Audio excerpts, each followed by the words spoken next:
The history of Basemastic is a classic American success story with a unique African twist. The founder and inventor, Frank Sedgro, is a trained economist with a CPA and an MBA.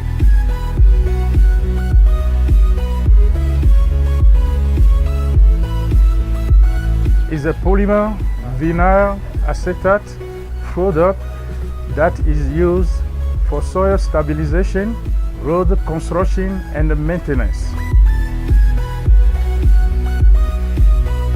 Frank saw that the World Bank had recommended an alternative to traditional road-making capabilities for the sake of roads being safer, more sustainable, and more efficient.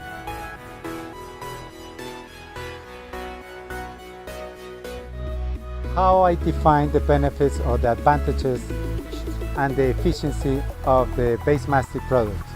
One is the reduction of the cost. According to the country, the type of terrain and so forth goes from 15 to 20% cost savings. Also, it's a significant reduction time in construction.